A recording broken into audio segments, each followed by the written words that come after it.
हत्याकांड से जुड़ी हुई आरोपियों पर इनाम की राशि भी दोगुनी कर दी गई है। पहले जहां राशि 2.5 लाख रुपए थी, वहां ये राशि अब 5-5 लाख रुपए कर दी गई है। अतीक के बेटे असद समेत 5 आरोपी अभी भी फरार बताए जा रहे हैं।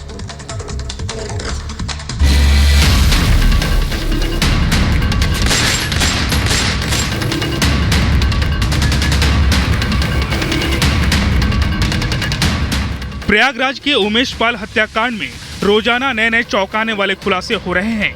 नए खुलासे के मुताबिक अतीक ने उमेश की हत्या की साजिश रची थी। फेस टाइम ऐप के जरिए से अंजाम दिया गया। यही नहीं, उमेश मर्डर केस से एक व्हाट्सएप ग्रुप का नाम भी जुड़ रहा है। माफिया डॉन अतीक अहमद के बेटे असद के व्हाट्सएप ग्रुप को यूपी एसटीएफ ने ट्रेस किया है।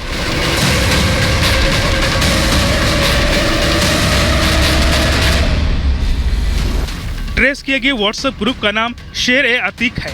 अतीक के बेटे असद ने शेर-ए-अतीक नाम का ये व्हाट्सएप ग्रुप बनाया था।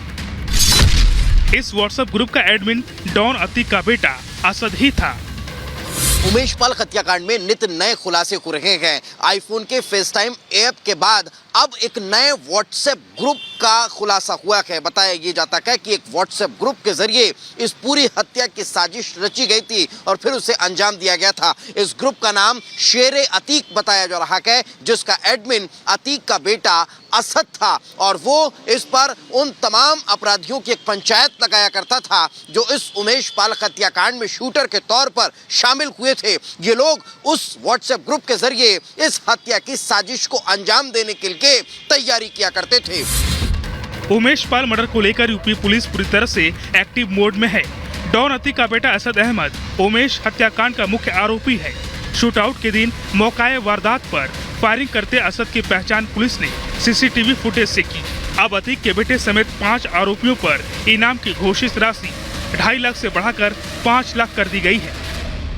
ये सब चीज़ें जाती रहती हैं, टीमें वो विवेचक भेजते हैं, वहाँ कमिश्नर के द्वारा समय समय पर इसकी ब्रीफिंग की जाती है। अतीक से मुख्तार जिस तरह से यूपी लाया गया था कि अतीक को यूपी लाने के लिए कोई नहीं, ये पहले बताया जा चुका है कि विवेचक के द्वारा सभी तथ्यों को स्टडी करने के बाद से इस पर विवेचक ही निर्णय लेंगे और उसका से माननीय कोर्ट में हम लोग अर्जी लगाएंगे। अगर परमिशन मिलती है तो हम अवश्य लाएंगे। पहले आईफोन के खास फीचर फेस टाइम पर उमेश हत्याकांड की साजिश रचने और उसको अंजाम देने की बात सामने आई और अब व्हाट्सएप ग्रुप पर उमेश के हत्यारों की पंचायत। यानी साफ है, उमेश हत्याकांड में ताकत के साथ साथ तकनीक का भी भरपूर इस्तेमाल हुआ।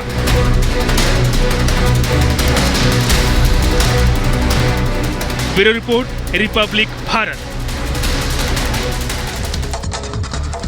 एक तरफ जहां इस मामले में रोज नए खुलासे हो रहे हैं, तो उधर दूसरी तरफ अतीक और अतीक के परिवार पर भी पुलिस का शिकंजा कसता जा रहा है। न सिर्फ अतीक अहमद बल्कि अतीक अहमद की पत्नी शाइस्ता परवीन, अतीक अहमद के बेटे, तीनों बेटे, इसके साथ ही जो शार्प शूटर्स हैं उनकी तलाश और भी ज्यादा तेज कर दी गई है और इस तलाश के लिए पुलिस जगह जगह छापेमारी अभियान चला रही है। न सिर्फ उत्तर प्रदेश बल्कि बिहार जैसे राज्यों में भी और नेपाल तक यूपी एसटीएफ की जो छापेमारी है वो लगातार जारी है। रिपोर्ट देखिए।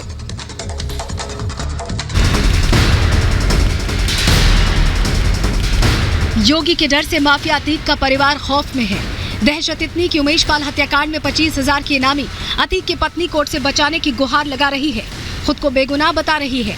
डॉन की बीवी शाइस्ता परवीन ने इलाहाबाद हाईकोर्ट में अग्रिम जमानत अर्जी दाखिल की है, जिसमें उसने सियासी रंजिश से खुद को फंसाने का आरोप लगाया है। अतीक की पत्नी की याचिका पर 1 हफ्ते में सुनवाई होने की संभावना है, लेकिन इससे पहले अतीक के गुर्गे ने प्रयागराज शूटआउट पर बड़ा खुलासा किया है। सूत्रों के हवाले से खबर है कि पुलिस पूछताछ में अतीक के करीबी बल्ली पंडित ने उमेश पाल हत्याकांड के बारे में कई सनसनीखेज खुलासे किए हैं।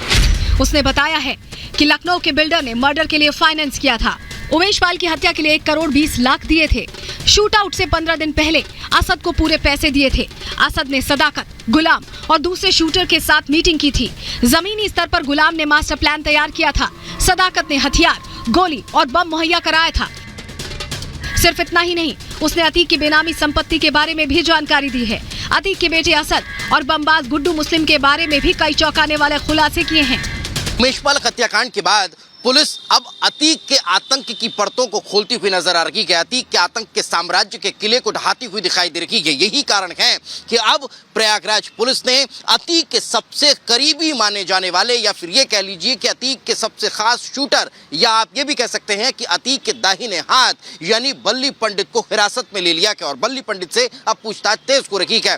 बल्ली पंडित न सिर्फ अतीक का सबसे खास शूटर हुआ करता था, बल्कि बल्ली पंडित अतीक के इस पूरे साम्राज्य के फाइनेंशियल स्तर को भी चेक किया करता था, या फिर उसे मजबूती के साथ संभालने का काम करता था। यही कारण है कि शाइस्ता परवीन उस उमेश हत्याकांड के 5 दिन पहले बल्ली पंडित से मुलाकात करने के लिए उसके घर जाती है, साथ में होता है शूटर साबिर। और यही कारण है कि जब वो वीडियो वायरल हुआ उसके बाद शाइस्ता परवीन के कहाँ हो सकती है, इसकी पूछताछ के लिए बल्ली पंडित को अब हिरासत में लिया गया है। बल्ली पंडित से मिली जानकारी के आधार पर पुलिस ने अतीक के बेटे असद और पत्नी शाइस्ता परवीन की तलाश तेज कर दी है। यूपी पुलिस और एसटीएफ की 22 टीमें मिशन में जुटी हैं। 100 से ज्यादा जगहों पर छापेमारी हो चुकी है। इलेक्ट्रॉनिक सर्विलांस से भी पता लगाया जा रहा है। पुलिस ने मुखबिरों के बड़े नेटवर्क से मदद ली है। दावा है कि अगर पाताल में भी अतीक के शूटर्स छिपे होंगे तो वहां से भी निकालकर उन्हें सख्त सजा दिलाई जाएगी। कि एक भी गुनाहगार बचेगा नहीं। अगर वो पाताल में भी रहेगा तो वहां से उत्तर प्रदेश की सरकार खोज लाएगी, योगी जी की सरकार खोज। माफिया अतीक और उसके गुर्गों के खिलाफ ताबड़तोड़ एक्शन हो रहा है और इसी कार्रवाई के डर से गुजरात की साबरमती जेल में बैठा डॉन बेचैन हो उठा है। जो दूसरों को डराता था, आज वो खुद डर रहा है। उमेश पाल हत्याकांड के बाद जिस अतीक के गुर्गे जगह जगह भाग रहे हैं वो इसी साबरमती जेल में बंद है। आपको बता दें, अतीक ने यहां से, क्योंकि उत्तर प्रदेश की पुलिस लगातार उसके गुर्गों को ढूंढ रही है, अतीक की पत्नी शाइस्ता परवीन भी फरार है, उसकी भी जांच की जा रही है, लेकिन अतीक अब जेल में भी डर रहा है क्योंकि एसटीएफ की टीम अलग अलग शहरों में पश्चिमी उत्तर प्रदेश में उसके गुर्गों को ढूंढ रही है। बुलडोजर की कार्रवाई की जा रही है, लेकिन इस जेल से अतीक बाहर नहीं आना चाहता और वो इसकी गुहार कोर्ट तक में लगा चुका है। साबरमती जेल से ही अतीक ने उमेश को रास्ते से हटाने का प्लान तैयार किया था और इस साजिश में शामिल था उसका भाई अशरफ, जो बरेली के केंद्रीय कारागार में बंद है। फेस टाइम ऐप के जरिए दोनों ने उमेश पाल हत्याकांड की साजिश रची, लेकिन अब उसके मददगारों पर एक्शन शुरू हो गया है। उमेश पाल केस में बरेली जेल के 5 अधिकारी सस्पेंड किए गए हैं। एक सिपाही और प्रॉपर्टी डीलर को गिरफ्तार किया गया है।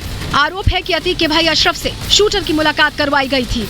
बिना पर्ची अशरफ से मुलाकात कराने पर गिरफ्तारी की गई है। उमेश पाल हत्याकांड के बीच अब उमेश पाल हत्याकांड में जांच, और इस जांच के तार जो है वो बरेली सेंट्रल जेल तक पहुंच चुके हैं। हम इस वक्त बरेली सेंट्रल जेल के ठीक बाहर मौजूद हैं और इसी बरेली सेंट्रल जेल के अंदर अतीक अहमद का भाई अशरफ जो है उसे बंद किया गया है। सबसे बड़ी बात यह है कि ये बताया जा रहा है कि इस पूरी वारदात की जो संरचना है वो इसी बरेली सेंट्रल जेल से की गई थी और अब बरेली सेंट्रल जेल जब रडार पर आया उसके बाद इस पूरी जेल में कहीं ना कहीं से औचक निरीक्षण किया गया और निरीक्षण के बाद इन तमाम स्थितियों को परखा गया कि आखिर चूक कहां पर हुई थी। जेल प्रशासन ने इस पूरे मामले में अब 7 लोगों को कुल मिलाकर सस्पेंड कर दिया है और 7 लोगों को सस्पेंशन के बीच 2 लोगों को गिरफ्तार भी किया गया है। अतीक गैंग पर कानून का शिकंजा कसता जा रहा है। निशाने पर वो सभी हैं जिनके तार उमेश पाल हत्याकांड से जुड़े हैं। पुलिस सुराग और सबूत खंगाल रही है। Bureau report, Republic Bharat.